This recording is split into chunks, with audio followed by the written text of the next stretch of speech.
Hello everyone, my name is Philip, and thank you for joining me on day 3 of my otherworldly adventure at the 17th Annual Toronto After Dark Horror, Sci-Fi and Action Film Festival, screening at Scotiabank Theatre in downtown Toronto. Day 3 began with an introduction by the festival director and founder Adam Lopez, where he introduced the opening feature, the Toronto premiere of Daniel's Gotta Die. This film was screened along with short film 666, directed by Abby Elizabeth Falvo, which is about a conjuring gone terribly wrong. Daniel's Gotta Die is directed by Jeremy Lalonde, who returns with a crowd-pleasing, dark and twisted murder mystery comedy that blends Knives Out with Succession. A dying family patriarch decrees his inheritance will only pass on to his squabbling adult kids if they can survive a weekend at their vacation island home. A fantastic cast includes cult icon Iggy Pop and fan favorite Bob Saget in his final film role. Jeremy, along with actors Chantal Riley, Varun Saranga, and Dax Ravina were in attendance for a post-screening Q&A. The second feature was the new slasher movie Founders Day, directed by Eric Bloomquist, who was in attendance for a post-screening Q&A along with his brother, Carson Bloomquist, and cast members Adam Wepler and Dylan Slade. Fans of masked slasher movies like Halloween and Scream will delight in the murderous antics of the founder, a new horror icon in the making, stalking the citizens of a quaint New England town on the eve of the mayor's election night. Featuring some great gruesome kills, fascinating social commentary, and twists that subvert slasher movie tropes, Founders Day is a bloody good night out at the movies. This was screened along with short film Camp, directed by Bronson Allen, about a trio of young campers who seek to contact the spirit of a dead woman via their homemade spirit board. So sit back and enjoy the raw, unedited footage of the third day at the Toronto After Dark Film Festival. Thank you for joining me on this otherworldly adventure. I hope you did find this insightful and entertaining. Please do share your thoughts and comments below. Don't forget to subscribe, like, and share with fellow travelers. Until next time, journey on.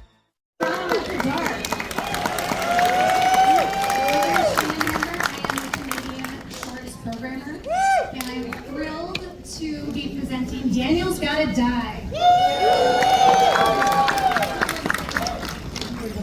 Award-winning director Jeremy Lalonde is here with the cast, so we will be doing a Q&A afterwards, so please stick around. But before I bring him up to say a few words, I want to say some thank yous. Thank you to Scotiabank Theatre, Cineplex, our staff and volunteers. Without them, we don't know theater, no festival. I would also like to mention that the Canadian Shorts program is tomorrow at 4 o'clock. It's almost sold out, so be sure to grab your tickets. Also on Sunday, the International Short Films at 4 o'clock is selling like hotcakes, so grab your tickets for that as well. And my favorite part of Toronto After Dark is we play a Canadian short film in front of every single feature. Tonight you're going to see a very short called 666 by Abby Elizabeth Falvo. And now let's get to the feature. I'd like to bring up, that's not me. Do you guys remember maybe 4 years ago when we played a film called James versus His Future Self? Yeah! It won a ton of awards, so we know you're a fan, so let's bring him up. Director Jeremy Lalonde. Yeah! Coming in hot. There we go. Hi, Toronto After Dark. So, first of all, this is my hometown. So thank you, right? And there's a lot of cool things to do in the city, so thank you for spending your night with us and with the festival. We made this film in the height of the pandemic, which my wife is here and she hated me because you'll see we shot in the Caymans, so fuck me, I get it, it's okay. My normal testing process for my movie is like when it's done, we test it, we show it to an audience, like I hear how it feels, like I tweak it and make it suck less. I didn't get to do that with this movie, so I don't know if it sucks or not. So you gotta let me know in the audience, very passionately one way or the other. You're like my last test audience for the film. I probably won't get a chance to change anything, but just I say, you're my first time watching this with a real audience, and I'm so excited that it's like this packed, amazing theater. We had such a great time screening James versus here. I didn't think it was the right film for this audience, but you guys rock. So hopefully we're in the same boat. Stick around. I'm here with some of the three amazing cast members. We got Chantal Riley in the house. We got Dax Ravina. We got Varun. Where's Varun? Okay, so we're gonna be back here to answer any and all questions. So please stick around. We hope you enjoy it. If you enjoy it loud. And if you don't like it, just be quiet about it. Okay? All right. Thank you. Thank you. All right. See you guys after dark.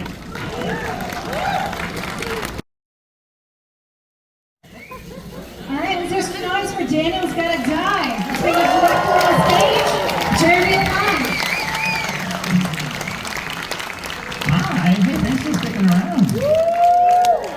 And we have some cast here as We well. do. So I'd like to bring up. I don't think Dax went to the bathroom, but Chantal Riley. Yeah, Chantal! And if someone sees Dax walking, he'll see us. Come on. All right, so I'm going to ask you a quick question. Thank you. Pretty good test audience. Yeah, I think the movie didn't suck. It's pretty good. All right, I'm going to start with a couple questions. You guys get your questions ready, but I like to start at the beginning. Why don't you guys tell us how you each came aboard on this project? Well, Chantal called me and said, "You want to know?" I'm a writer-director primarily. I usually write my own stuff, but I have been fortunate to have been given some really great scripts over the years that I've been able to direct as well. And this is one of those ones where I always wanted to make like a dark, dysfunctional family. A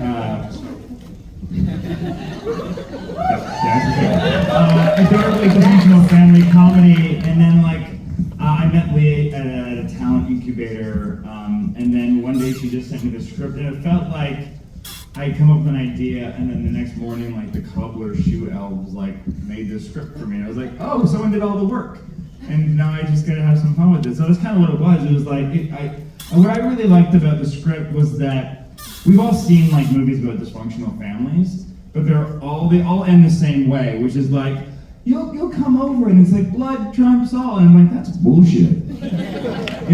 Right?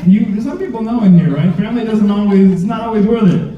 And I thought that was refreshing, and it was a movie more about found family and the family you choose as opposed to the family that's given to you. And so I thought that was really refreshing and interesting and unique, and I just I kind of saw the movie, and I saw and I'm like, it's almost what if Hitchcock made a dark comedy? And I'm like, that's what I want to do with it. We'll just go down the line. I got a call from the team and said that Jeremy was doing a movie. I heard such great things about him. It was during the pandemic and it was winter, and found out this was shooting in the Cayman Islands. So I said, yeah, I'll take it and go. So thank you for that. God bless you. She didn't even read the script. I'm going, I'll be there. It was the height of Delta. This audition comes into my email. I'm like, what is this? I didn't even actually read it was from the Cayman Islands, so I just did the audition, I shot it off, and then the next day my agent's like, hey, can you be ready in 3 days to go to the Cayman Islands? And so, it was an incredible happenstance. Sorry, what was the question? I really had to pee. Why are you here, Dax, was the question. How did you get involved in this thing? I received a phone call one day and said, Dax, do you want to come to the Cayman Islands? I proposed to my wife about 3 weeks before that, and I was broke. And I was like, okay, cool, I'll call you back. Oh my God, what's going on? This is amazing. And I went to the Cayman Islands, and now I'm married. It's amazing. And we have a baby coming in 3 weeks. Yeah! Sam, you're the best. Great working with you.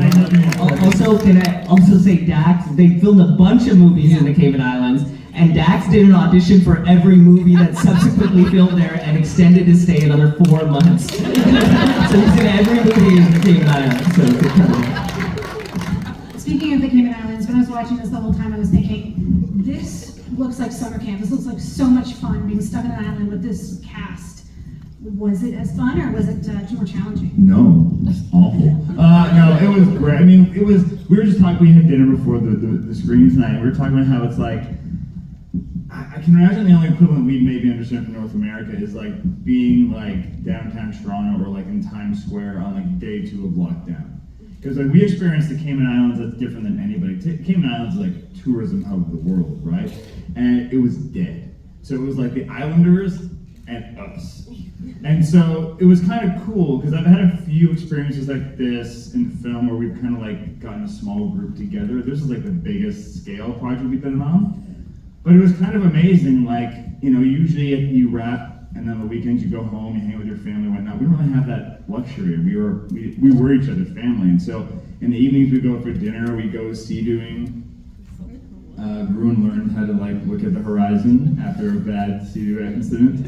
And so it was, I don't want to brag too much because my wife's there and she was home with 2 kids during Delta variant. So, but it was really an amazing experience being able to hang out with all these people and really and do it, because it was like going to camp. You're just hanging out with everyone all the time and getting to know each other and having a lot of fun.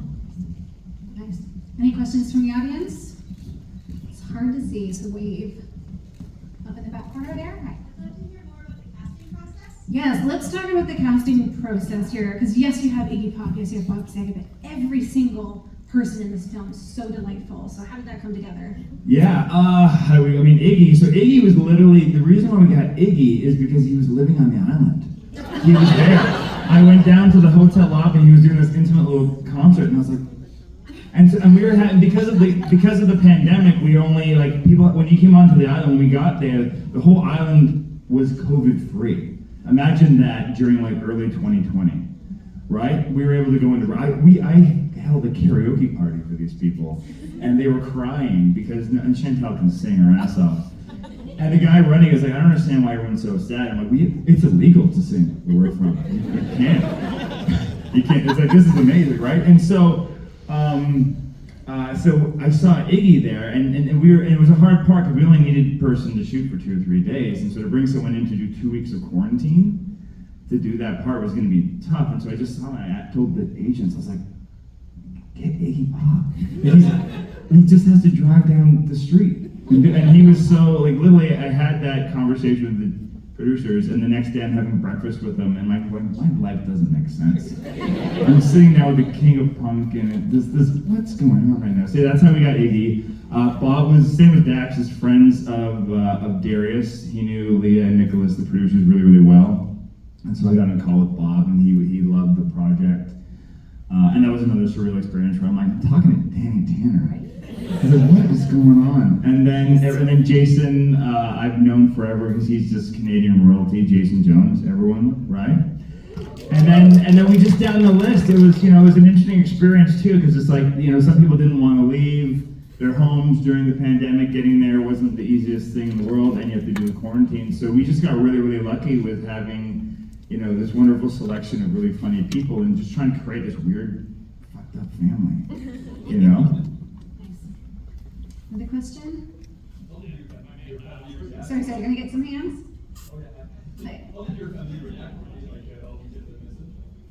Oh, of the dysfunctional stuff? I mean, my dysfunctional family's over there. My extended family, they haven't seen it yet. So we'll find, stay tuned. Another question? Yeah. That was Canadian as hell. Thank you. Thank you. That's a compliment. Ryan, got some slowing in there? Yeah. That's more of a comment, but it was I'll take it. For those in the back, that was just a comment on the Canadianness of the film. Right there?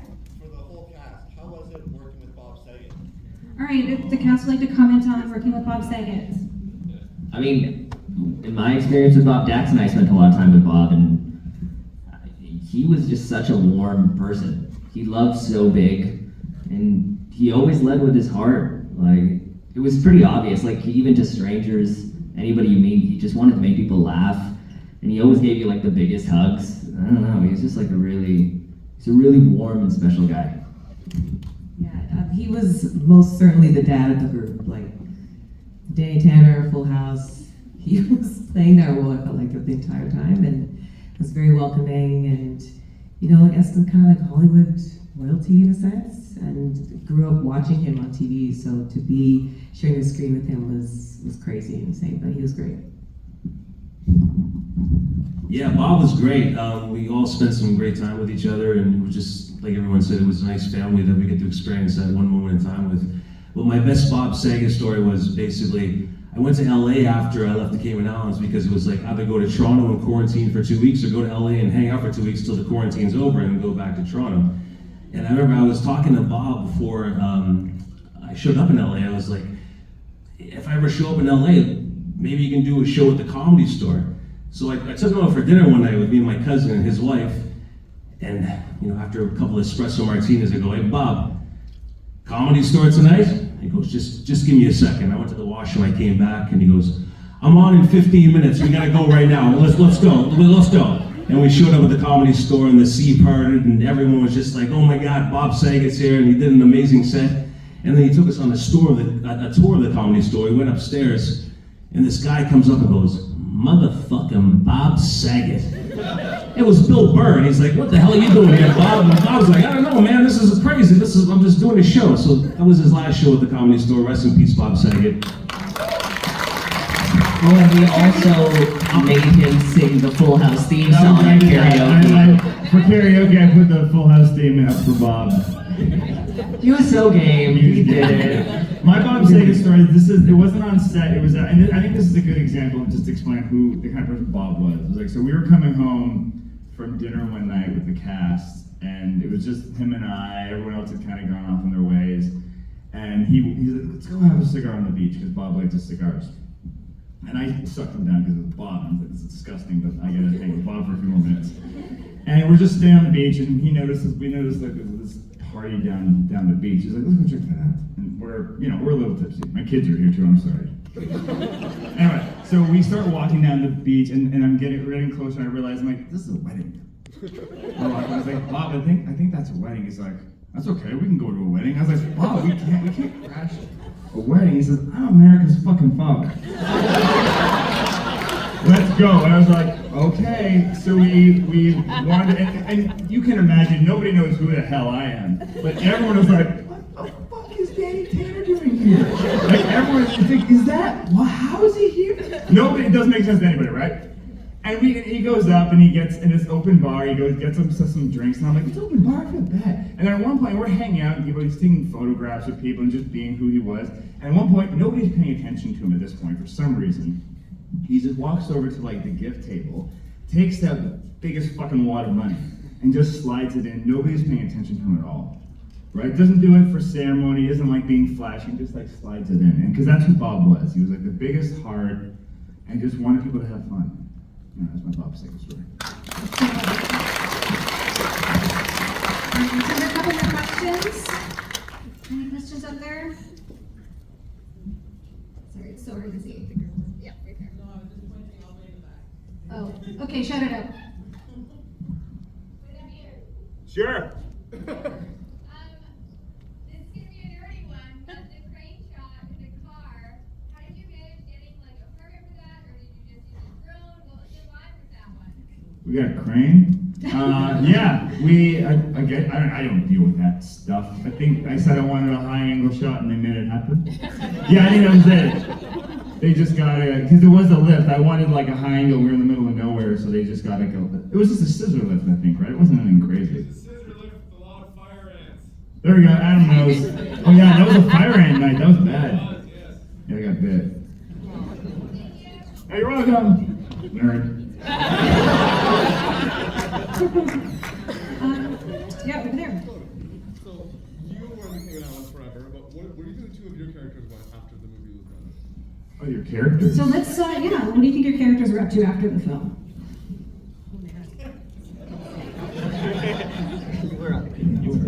Yeah, I must have went to Vegas to win big with that money.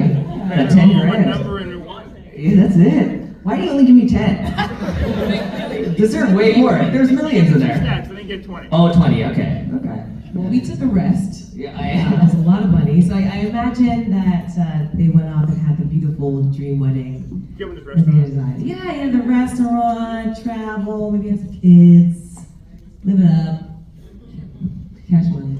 Dax, do you think maybe you had a chance of coming back? I'm pretty sure you died.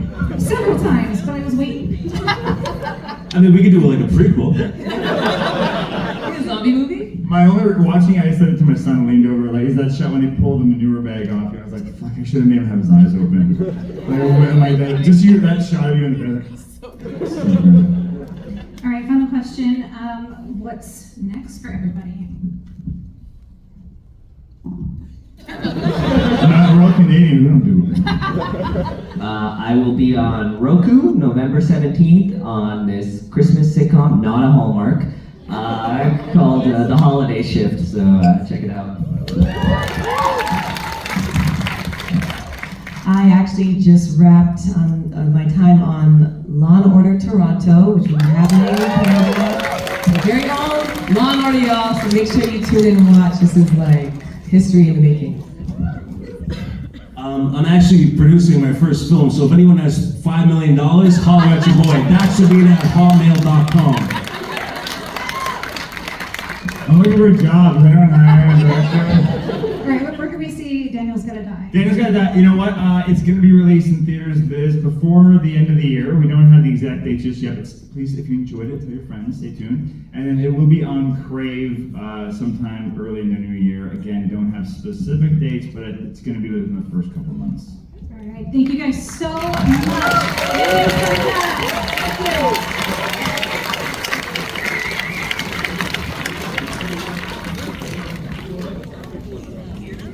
Hey, Toronto After Dark! My name is Peter Kaplowski. I'm a consulting programmer with this festival ever since the beginning. I am so privileged to be here to introduce these movies tonight. Guys, I can't believe, it's so weird because we're a smaller festival now, and so we're halfway through the Toronto After Dark lineup. How are people doing? That is wonderful. Let's take stock of that. It's rare throughout the year to assemble in a movie theater where everybody here wants to be here because we love horror movies, we love science fiction, we love fantasy, and you know what? We love each other, we love the community, we love watching movies together. So please give yourself a round of applause for being one of the best audiences in the world.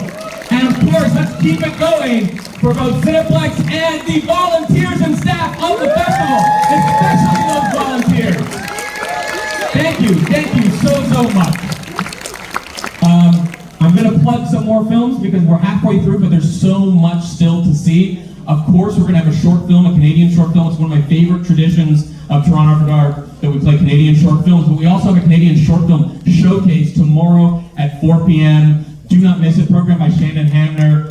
Did an incredible job. We also have an international short film showcase the following day at 4 p.m. On Sunday at 4 p.m. Do not miss that. Programmed by Bridget Van Bourdin. An incredible program. Again, some of these films will be hard to find afterwards. It's your chance to see films you might not see again for a while, and also filmmakers, discover filmmakers before they break. So really exciting program. And I also need to mention that some of our films are beginning to sell out. This one is a near sold out show, which is incredible, but Lovely, Dark, and Deep is 25 tickets left. So I don't know if people realize this, but this is from the screenwriter of the Midnight Madness film, The Wind. So definitely, if you enjoyed The Wind, check out that movie. It's really creepy, and it deals with similar themes, but on a more cosmic horror sense. So really exciting. Okay. Now, the movies that you're about to see. This is a really wonderful double bill, a short film and feature. The short film selected by Shannon Hamner, a film that I heard about actually at this festival last year at one of our Mixer events. It's a filmmaker I've known for a long time. I'm so excited to have him here at the festival again. Please welcome Bronson Allen for Camp.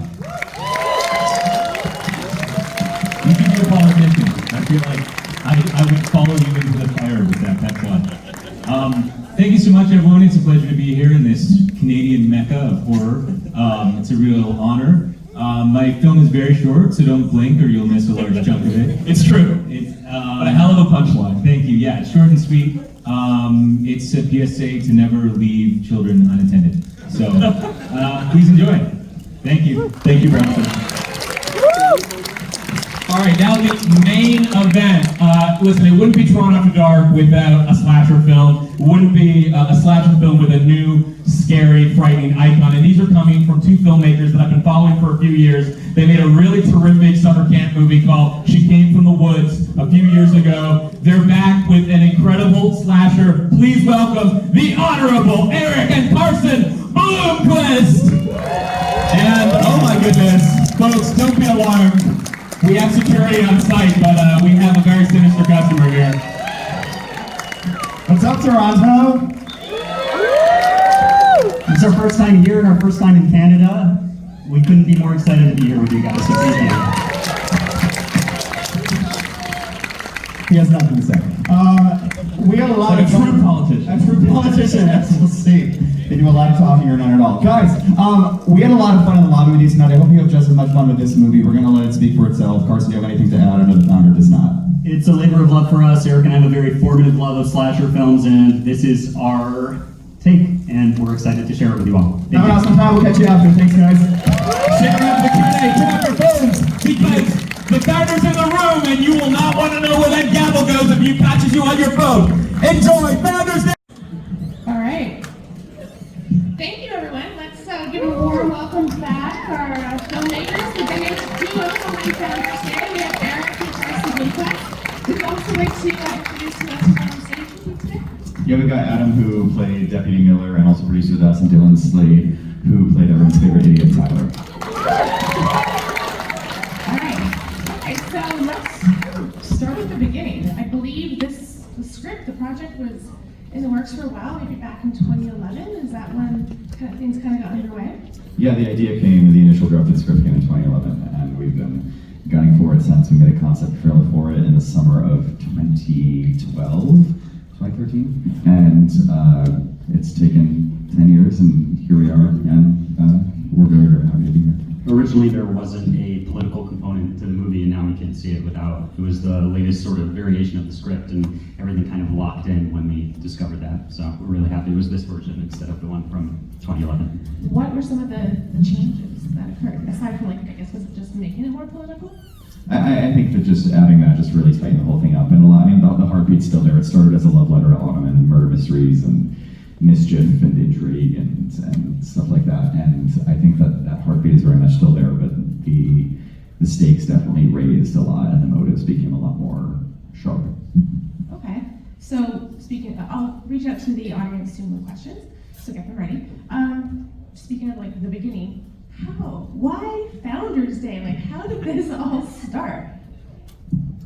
The love letter to Autumn is just that feeling of mischief that you have, and just the idea of community and having a monster outside of a community and people tearing themselves apart while something tears them apart at the margins, I think is really interesting. And the idea of a town festival that's rooted in history and having to do with generations and generations and wanting to sort of tackle that thematically. So the idea of the Founders Day really resonated with us and became really interesting to sort of play with a new day that exists, because there's a lot of movies about days out there, but this was ours. So we do a lot with time, just in terms of like what you preserve from the past and what you change in the future and what that balance is. So I think that there's a lot of that in here, as it is in a lot of our other work too. And with that, okay, every slasher film needs an iconic killer. How did you come up with the mask and the choice of weapon? How was that all drugged up? So we worked with Alterian Inc., which is Tony Gardner's company. Tony is known for, many of you may know him. If you don't, you do. You've seen it, a lot of stuff that he's done. Puppeteer for Chucky and designer of many masks. He's been at After Dark with He was here last year with Living with Chucky with Kira, yeah. Yeah, so we know Tony and Kira from She Came from the Woods last year. We met on that path and formed a friendship, and we're able to work on this together. So very fortuitous, and we love what they did with the mask.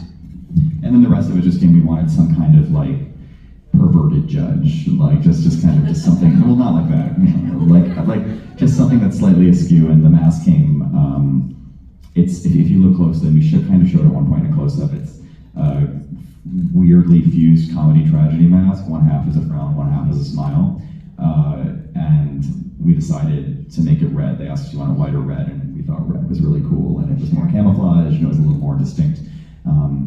And then we just thought the wig just completed the look and made it a little more fun. We think a lot about like what it was like. I talked to Olivia about this, who played Melissa, like what it is like to conceive of the killer. And we talked a lot about like in the months over the summer and early fall, her being in her room at like 4 o'clock or 5 o'clock in the afternoon during her homework as the sun came in, and a lot of the songs that she plays at the end during her monologue. We thought that was like actually like her killer playlist, and she had it all set up for her reveal. And the idea of her like sewing her own costume and making her wig and like stashing stuff from the drama club closet. And what is it in the pregame to become a killer? And so a lot of that went into how we ended up performing it. Were there other versions of the mask that were considered? No, they hit a bullseye with the first design. So yeah. Wonderful. Okay, through to the audience. Any questions? Okay, yeah, right here down front. So, did you encourage your actors to improvise, and if so, did any improvisations make it into the final cut? Questions about any improvisation that happened? Yes, there was a good amount of improvisation. I'm trying to think of a good example. Catherine Curtin. She's the commissioner? She's the Commissioner Peterson. She had a great and strong idea for the character, and Erica Carson really supported her to feel it out and throw some great improv in, which obviously came up with some gold lines. And believe us when we tell you there are many gold lines that did not make the final cut as well. What about the lollipop? How did the lollipop kind of come into her character? Was it her idea? It was. I think she wanted to do kind of a weird Columbo Matlock hybrid. Yeah! I tell you, she wanted to be here and she would be so happy with that reaction, guys. I'm going to tell her. One quick follow-up. Yeah. How long would the director's cut be, do you think? How much extra would we get since you love so much of the improv? Question is director's cut. I think a lot of the improv was actually like alts and stuff. So I bet when the original version was probably, I don't know, the original was probably 5 minutes longer or something, maybe a little less. It was a lot of it was just cutting ins and outs of scenes and splicing scenes in different places. So like 2 scenes became like intercut 4 scenes and things like that. Like at the end of one of the interrogation scenes, Kathy goes on with like another improv about candy for like 10 more seconds, and we were like, I love this so much, but it can't be in the movie. I think we also have a fully improvised interview at the crime scene. Yeah, fully improvised interview, yeah. Throw another 10, 15. I mean, Dylan, you got to mess around a little bit too in this movie. Yeah, absolutely. I got to mess around a ton on this film. I feel like just in general, both of the Bloomquist brothers were super granting with what I wanted to do. This is my first horror film, so I had a ton of fun with it, and I just got I had such a blast working with them, and hopefully more in the future. How did you become involved with the film? I auditioned. Yeah, my manager sent me an audition one day, and I fell in love with the little bits that I got. I had some really fun stuff to do on my self-tape, and I really wanted it. And thankfully, I feel like that energy got received well by the universe, and now here I am in front of the screen.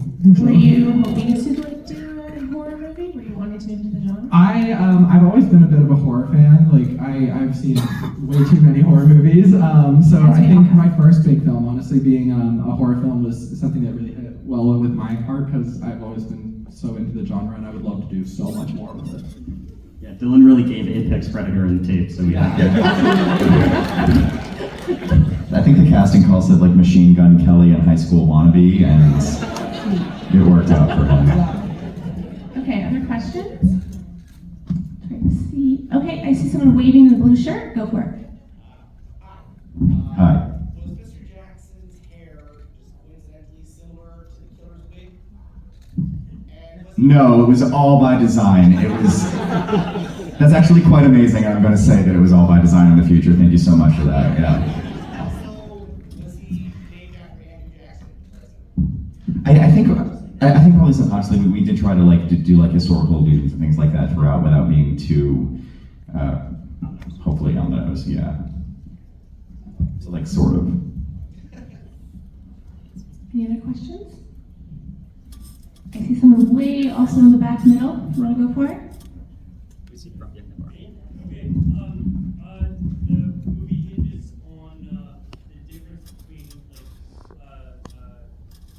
small town relationships and politics that are happening all the time. And so I was wondering if you had something about small towns and the way that politics interacts with them that in your history that you could talk to. Yeah, I think that this isn't really like a cathartic, like we had a bad time in a small town thing, but it is kind of a commentary just on how political systems or systems of power can get bastardized just based on personal politics. So we use like a larger political system to talk to really make that point. And I think ultimately the thesis is, which you can't really say like outside of people who've seen the movie already because it'll give it away, is that in order for this to work, like Jackson had to everybody liked Jackson because he was outside of the system. Like, he's everybody's favorite teacher, and so he is equipped to rule the most effectively. He is the confidant, he is the advisor, he's the guy that everybody goes to. But he can't run for mayor because the second he enters the political system, he becomes one of them. He becomes someone, he enters the gamesmanship of it all. He can't do what he does and be who he is. So the plan is like, he has to be invited in, but the only way he can be invited in is for the slate to kind of be cleared. So in order for him to remain what he is and rule effectively, he has to be the mayor, but he can't jockey for position for mayor. So this ultimate statement is like, the irony of the people who are most equipped to rule are the ones who can't attempt to do it. Thank you. Great, and there was a question down the front. Is that the case? Yep, go ahead in the front row here. Was there an alternate ending, or was that the actual planned ending that you guys had envisioned? Yeah, that was it. I don't think we really kind of strayed too far from that. We took a little while to find exactly what we wanted to be, and we really liked the intercutting parallels between those two characters. On their separate paths, maybe they'll meet again, maybe they won't, but in some way they've sort of just jumped into the rest of their life and are sort of cosmically linked because of that, and that's something that resonated with us. How that sort of small town, micro level, political, social thing can extend into other places and other institutions like college, etc. And we wanted to explore that and sort of use it as a stand-in for the macro level as well, but we really kind of like honed in on the micro level examinations of that. Great, time for a couple more questions. Any hands in the air here? I see an orange shirt. Yeah, go for it. What's next for you guys?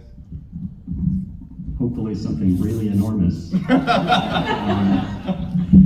We're in the throes of putting this out more widely, and then we have a couple more seeds that we're planting, and hopefully we'll be up again early next year. I mean, the landscape's a little tricky right now, but we have a few things planted, and we have another movie that's happening that's very different than this. That's like a teen rom-com musical that's kind of happening adjacent to this. There's a ghost in it. I don't know. Like, it's not horror though.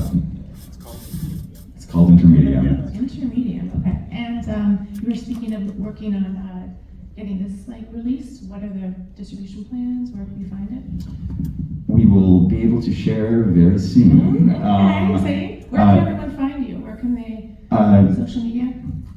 We're all on our names on Instagram and at Mainframe Pictures at Founders New Movies, the best place to find stuff. And if you'd like to, as I'm sure every independent filmmaker says, sharing those thoughts or the pictures you took tonight is really, really helpful, because a lot of it is so very grassroots, and we're very, very happy and grateful to be here with this crowd and you guys, and the level with which you guys were like with it the whole time was just really, really awesome to hear, and it's special. So if you feel that way and you don't mind sharing it, it truly actually makes a big impact. And just generally, thank you to Toronto After Dark for this screening and this experience. It's great. It's our first time again, and we couldn't be happier.